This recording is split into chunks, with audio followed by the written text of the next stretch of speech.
2024 দায়িত্ব নিয়েছিলেন, সেটা করতে আপনারা ব্যর্থ হয়েছেন। শুধু 16 বছরের ফ্যাসিবাদী আমলকে আমরা শুধু সমালোচনা করব না, দরদের রাজনীতি হচ্ছে।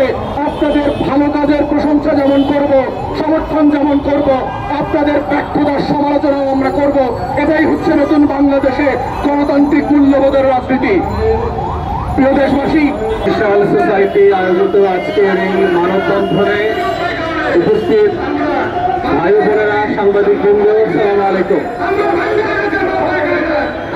আমি গত রোজার ঈদে আপনার বহু বছর পরে গ্রামে ঈদ করেছি এবং এই 5 দিন ঈদ উপলক্ষে বরিশাল 3 আসনের বাবুগঞ্জ মুরাদি অঞ্চলে থাকবার মধ্য দিয়ে আমি যেটা বোঝার চেষ্টা করেছি যে আসলে শুধু বরিশালের একটা আসন না অথবা একটা অঞ্চল না, পুরো বরিশাল জেলা এবং বিভাগের সমস্যাগুলো আসলে কি কি, এবং সেই বাস্তবতায় আমরা যেটা বোঝার চেষ্টা করেছি এর অংশ হিসাবে স্থানীয় প্রশাসন যারা আছেন, টিএনও মহোদয়, থানার যারা ওসি মহোদয়রা আছেন, জেলার এসপি ডিসি মহোদয়, রেঞ্জের ডিআইজি, বিভাগীয় কমিশনার এবং স্থানীয় যে স্বাস্থ্য সেবা যারা প্রদান করছেন, বিভিন্ন উপজেলা স্বাস্থ্য কমপ্লেক্সের যারা দায়িত্বশীল ব্যক্তিবৃন্দ আছেন, এলাকার যারা সাংবাদিক ভাই বোনরা আছেন, তাদের সাথে বসেছি, কথা বলবার চেষ্টা করেছি এবং দুঃখজনকভাবে আমরা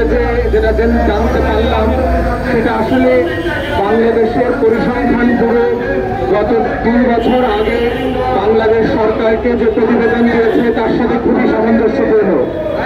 আপনারা জানেন টিভিএস বাংলাদেশের যে পরিসংখ্যান ব্যুরো আছে, তারা বাংলাদেশের যে গরিব জনগোষ্ঠী আছে তাদের একটা মানচিত্র তৈরি করেছে 2023 সালে। সেটার মধ্যে দিয়ে তারা বুঝবার চেষ্টা করেছে যে বাংলাদেশ এই রাষ্ট্রের 53 বছর পরে সবচেয়ে গরিব মানুষগুলো কে কোন জেলাতে এবং বিভাগে বাস করছে, এবং সেই বাস্তবতা যেটা উঠে এসেছে বাংলাদেশের সবচেয়ে গরিব মানুষদের প্রায় 27% বাস করে হচ্ছে বরিশাল বিভাগে। আজ থেকে 20 বছর আগে যেটা আমরা জানতাম যে রংপুর বিভাগ নাকি মঙ্গা পীড়িত, রংপুর বিভাগ নাকি দুর্ভিক্ষ পীড়িত, রংপুর বিভাগে নাকি মানুষ না খেয়ে দুর্ভিক্ষ অঞ্চলের মতো করে জীবনযাপন করে, কিন্তু আজকের পরিসংখ্যান বলছে বাংলাদেশ রাষ্ট্রের সেই মঙ্গা কবলিত রংপুরে পরিণত হয়েছে দেশের এক সময়কার সুজলা সফলা শস্য শ্যামলা ধান নদী খালের বরিশাল। যেটা খুব দুঃখজনক, বাংলাদেশ রাষ্ট্রের যে উন্নয়নের গল্প আমরা গত 16 বছর ধরে ফ্যাসিবাদের আমলে শুনেছি, এই রাষ্ট্র নাকি সিঙ্গাপুর হয়ে গেছে, এই রাষ্ট্র নাকি কানাডা এবং মালয়েশিয়ার মতো হয়ে গেছে, এই রাষ্ট্র নাকি সুইজারল্যান্ডের মতো উন্নত হয়ে গেছে, তাহলে ঠিক একই সময়ে এই উন্নয়নের কল্পচারিত যে পরিসংখ্যান ব্যুরোর রিপোর্ট যেটা ফ্যাসিবাদের আমলে করা হয়েছিল, তাহলে আমার রাষ্ট্রের একটা বিভাগ কেন উগান্ডার মতো, হাইতির মতো, ইয়েমেনের মতো দরিদ্র পীড়িত অঞ্চলে পরিণত হয়ে গেছে? এইটা তো ডেভেলপমেন্টের যে ন্যারেটিভ, উন্নয়নের যে গল্প কথা বলা আমরা শুনেছি গত 16-17 বছরের এই হাসিনার ফ্যাসিবাদে আমলে, তার সেই গল্পের সাথে মিলছে না। আমরা বারবার বোঝার চেষ্টা করেছি এবং একই সাথে বলছি এটা ন্যায্যতার প্রশ্ন, এটা জাতীয় রাজনীতিতে কোন বিভাগীয় রাজনীতির প্রশ্ন না, এটা হচ্ছে বাংলাদেশের ঠিক অন্যান্য বিভাগের সাথে ন্যায্যতার ভিত্তিতে, ইনসাফের ভিত্তিতে যেই ডেভেলপমেন্ট ওয়ার্ক হচ্ছে, প্রত্যেকটা বিভাগ এবং তার অঞ্চলের মানুষকে ন্যায্যতা এবং সমতার ভিত্তিতে কিভাবে দরিদ্র সীমা থেকে উঠিয়ে নিয়ে আসা যায়, কিভাবে নাগরিক আকারে বাংলাদেশ রাষ্ট্রের কোটি কোটি মানুষকে তার জীবনকে আরামদায়ক করা যায়, এটাই হচ্ছে বাংলাদেশ রাষ্ট্রের বাংলাদেশ 2 এর গণ অভ্যুত্থানের কথা। অন্তর্বর্তীকালীন সরকারকে মনে করিয়ে দিচ্ছি, গণ অভ্যুত্থানের 2024-কে ভুলে যাবেন না। আপনাদেরকে 1400 শহীদের রক্তের কথা মনে করিয়ে দিচ্ছি, আপনাদেরকে 24,000 প্রতিবন্ধী মুক্তিযোদ্ধার কথা মনে করিয়ে দিচ্ছি, আপনাদেরকে গণ অভ্যুত্থানের 600 চোখ হারিয়ে যাওয়া বিপ্লবীদের কথা মনে করিয়ে দিচ্ছি। তাদের রক্তের উপরে দাঁড়িয়ে আপনারা ক্ষমতা এসছেন, ভুলে যাবেন না। বাংলাদেশের প্রত্যেকটা শহীদের রক্তের দাম একই রকম, সে বরিশালের শহীদ হোক, চট্টগ্রামের হোক আর ঢাকার হোক। আমরা জেনেছি বরিশাল বিভাগের 37-এর উপরে শহীদ হয়েছে গত 24-এর গণ অভ্যুত্থানে, যারা বিভিন্ন জেলায় ঢাকা সহ চট্টগ্রাম সহ আন্দোলন করা অবস্থায় শহীদ হয়েছে। আমি নিজেও বাবুগঞ্জ এবং মুলাদিতে 3 জন শহীদের কবর জিয়ারত করেছি এবং খুব দুঃখজনকভাবে দেখেছি যে অন্তর্বর্তীকালীন সরকার এবং প্রশাসন লাশ দাফন করবার সময় যেই সকল প্রতিশ্রুতি দিয়ে আসছিল যে কাঁচা রাস্তাটা পাকা করে দেবে, লাশটাকে কবরটাকে একটু বাধাই করে দেবে, নাম ফলকটা করে দেবে, কত উদাসীন এই রাষ্ট্র 24-এর শহীদদের প্রতি। নাম ফলকে নামটা পর্যন্ত ভুল লিখেছে। যেই কলেজের ছাত্র সে চট্টগ্রাম কলেজে, সেই চট্টগ্রামের কলেজের নামের বানানটা পর্যন্ত ভুল লিখেছে। অন্তর্বর্তীকালীন সরকারকে বলছি, 24-এর গণ অভ্যুত্থানের প্রত্যেকটা শহীদ হচ্ছে বাংলাদেশ 2 বিনির্মাণের ফাউন্ডেশন। এই পিলারের রাজনীতি হচ্ছে দায়-দরদের রাজনীতি। প্রত্যেকটা শহীদ এবং শহীদ পরিবারকে আপনারা কিভাবে ট্রিট করছেন, তাদের জীবন এবং মৃত্যুকে আপনারা কিভাবে দেখভাল করছেন, এটার মধ্য দিয়ে আপনাদের আন্তরিকতাকে বাংলাদেশের মানুষের কাছে প্রশ্নবিদ্ধ হতে দেবেন না।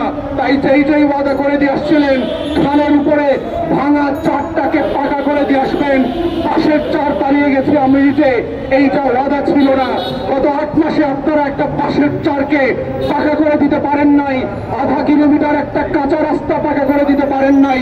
শহীদের বাড়িতে মোটরসাইকেল নিয়ে পর্যন্ত যাওয়া যায় না, পরিবারের দেখভাল তো দূরের কথা। তাই অন্তর্বর্তীকালীন সরকারকে আবারও বলছি, শুধু বিভাগের উন্নয়নের বিষয় না, 24-এর গণ অভ্যুত্থানের স্পিরিট হচ্ছে বাংলাদেশ 2-কে নতুন করে দায় এবং দরদের রাজনীতি ফিরায় এনে আসা। যদি এটা করতে আপনারা ব্যর্থ হন, উত্তর পুরুষের কাছে আপনারা দায়বদ্ধ থাকবেন এবং আমরাও বারবার আপনাদেরকে স্মরণ করিয়ে দিব যে রক্তের উপরে, যেই শাহাদাতের উপরে ভিত্তি করে বাংলাদেশ রাষ্ট্রে আপনারা জেনেছেন বরিশাল বিভাগের দারিদ্রতার দুরবস্থার কথা, এবং আমরা ওখানকার যারা স্টেক হোল্ডার আছি তাদের সাথে কথা বলে জেনেছি কোন কোন বিষয়গুলোকে যদি কাজে লাগানো যায়, কোন কোন ডেভেলপমেন্ট প্রজেক্টগুলোকে হাতে নিতে পারলে বাংলাদেশ রাষ্ট্রের এই দরিদ্রতম বিভাগ আবার ঘুরে দাঁড়াবে। তার ভিতরে অন্যতম হচ্ছে পদ্মা সেতুর পরে ভাঙা থেকে কুয়াকাটা পর্যন্ত রাস্তাটা খুব সরু, এবং গত 2 থেকে 3 বছরে শত শত বাংলাদেশের নাগরিক যারা পর্যটক ঘুরতে গিয়েছেন অথবা যারা দক্ষিণাঞ্চলে থাকেন তারা আহত হয়েছেন, প্রতিবন্ধী হয়েছেন, এবং কেউ কেউ জীবন পর্যন্ত তার হারিয়ে গেছে। একমাত্র রুটি রোজগার করা মানুষটাকে হারিয়ে শত শত হাজার হাজার পরিবার পথে নিঃস্ব হয়ে পড়ে গেছে।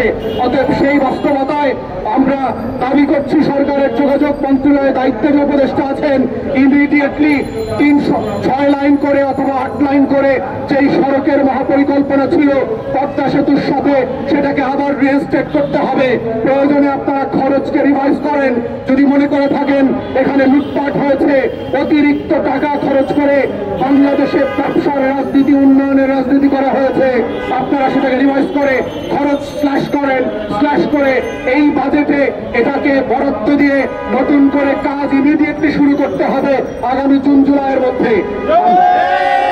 আমরা দেখেছি বরিশাল শহর থেকে বাবুগঞ্জ এবং মুলাদি, হিজলা, মেহেন্দিগঞ্জের জনগোষ্ঠীকে ডিসকানেক্ট করে ফেলেছে একটা নদী, আড়িয়াল খাঁ এবং সুগন্ধা নদী। আমরা দাবি করেছি, ওই এলাকার অনেক বছরের দাবি ছিল সেই আড়িয়াল খাঁ নদীর উপরে একটা সেতু করা। আমরা দাবি করছি আজকের এই প্রোগ্রাম থেকে আগামী জুন-জুলাইয়ের বাজেটে অবশ্যই এই সেতুর জন্য বরাদ্দ দিতে হবে এবং ইমিডিয়েটলি সেটা ভিজিট করে উদ্বোধন করার ব্যবস্থা করতে হবে। আমরা দেখেছি বরিশাল বিভাগের স্বাস্থ্য সেবার অবস্থা বাংলাদেশের অন্যান্য জেলা এবং বিভাগের মতোই একেবারে ভঙ্গুর এবং ভেঙে পড়েছে। বরিশালের সদর হাসপাতাল, বরিশাল মেডিকেল কলেজ হাসপাতাল, বাবুগঞ্জ মুলাদি উপজেলা কমপ্লেক্স যেটা আমি ভিজিট করেছি, প্রত্যেকটা জায়গায় দেখলাম সাফিসিয়েন্টলি যে স্টাফ থাকার কথা সেটা নাই। বড় বড় ডাক্তাররা অফিস করেন না, সেখানে রোগীদের যাবার মতো ভালো জায়গা নাই। রাশেদ খান মেমন ঠিক ওই এলাকাতে বাপের জমিদারি কায়েম করেছিল, কায়েম করে একটা চরের ভিতরে, যেখানে উপজেলার অধিকাংশ মানুষ নদী পার হয়ে ট্রলার দিয়ে রুগী নিয়ে যেতে পারে না, সেখানে একটা উপজেলা স্বাস্থ্য কমপ্লেক্স করেছে পরিত্যক্ত অবস্থায়। ওই ইউনিয়নের অর্ধেক মানুষও ওই এলাকার ওই চরের ভিতরের হাসপাতালে অ্যাক্সেস করতে পারে না।